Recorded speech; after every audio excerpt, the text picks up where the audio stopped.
You're listening to Mature Life Radio. Mature Life Radio, home of R&B and throwbacks. It's the Big Bad Kelly Morning Show, and it is about time for my man Jeff Fox and the Sports Corner with all the hot joints that's happening in sports. What's up, Jeff? What's happening?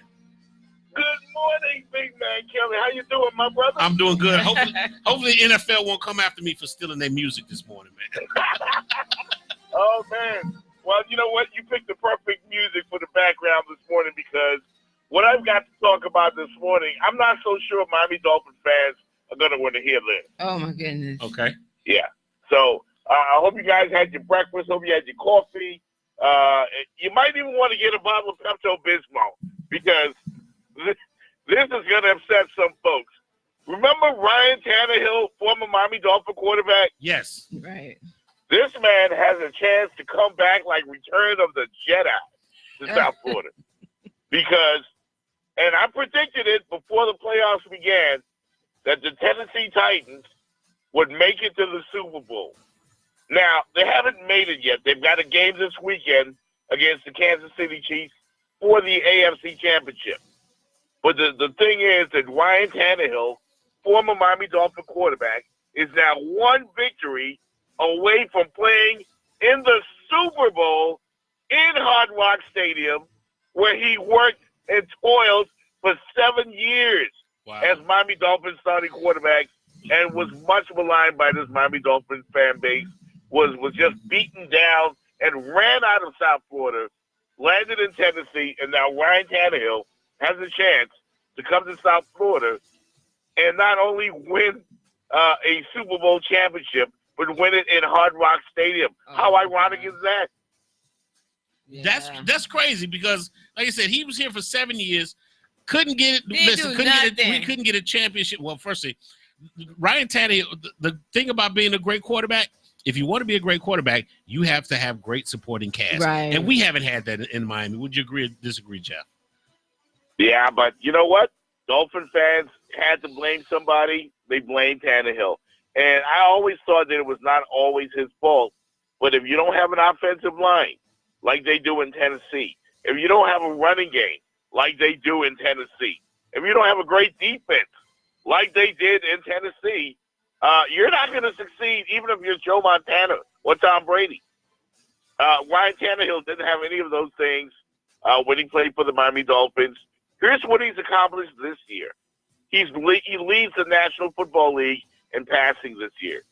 He had the 5th highest quarterback rating in the NFL history. Wow. He beat the New England Patriots, the hated Patriots, in New England, which is something he never did when he was here in Miami. Mm-hmm. Then he beat the number 1 seeded Baltimore Ravens with a superstar quarterback, Lamar Jackson, in Baltimore.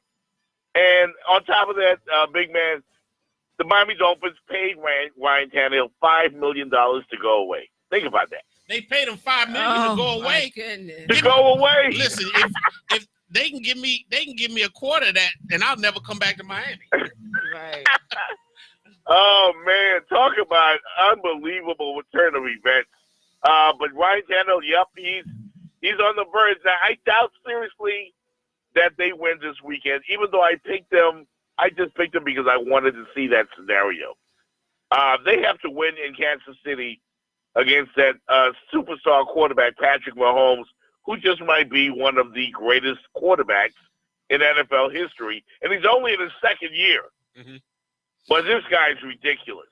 Last week he had 7 touchdown drives in a row as the Chiefs came from behind to win against the Houston Texans. Mm-hmm. So it's highly doubtful that Tennessee and Ryan Tannehill would go into Kansas City and win, but I certainly hope it happens because not only would they be playing in the Super Bowl here, you have to deal with the hype for 2 weeks of pre-game hype. So let me ask you this.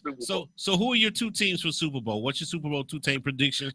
And who do you predict to win? Tells me it'll be the San Francisco 49ers. They have the greatest defense that I've seen since the 2000 Baltimore Ravens. And I also like in the AFC, I did pick initially the Titans, but I think their luck is going to come to an end this weekend in Kansas City. Patrick Mahomes and that Kansas City offense is just ridiculous. So in the Super Bowl, you would have the ultimate matchup. A great offense in Kansas City, an all-time great defense in San Francisco.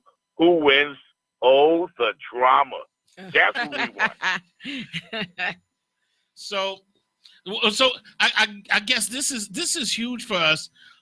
We're having the Super Bowl here in Miami again. Yes. And so let's see. I'm trying to remember. So last time last time Super Bowl was here, the Saints won. Okay. Yep. Right. And then the time before that, I don't remember who won, but wasn't it the Denver Broncos and somebody else that was playing in Miami? No, it was actually the Indianapolis Colts and the Chicago Bears with Devin Hester. No, you sure? No. It might be. You sure? No, I don't think. Those were the last two Super Bowls in South Florida. I don't know why. Chicago why am I Bears. remembering? Why do I have the Denver Broncos stuck in my head? Because I remember somebody having like this Denver Broncos car down here because I was at the stadium. Yeah. Yeah, I think it was the Colts, buddy. I would have to go to Google, but I'm pretty sure it was either the Colts or the Saints winning the Super Bowl here in South Florida. Okay. All right. Well, you guys, that is my man Jeff Fox with Jeff Sports Corner. Now coming up. Yes, sir. I gotta have your NFL music right there. Gave you a little music. Hey, thank you so much, Big Man Kelly. We'll do it again. And go Titans. All right. We'll see you again tomorrow right around 8:30 right here at Big Man Kelly Morning Show. That's the Sports Corner with my man Jeff Fox. And coming up, Akon bought a city in Africa. Wait. Akon bought a city in Africa. All right, we're going to find out about Akon City in Africa coming up right here on Mature Life Radio, home of R&B and throwbacks. Okay.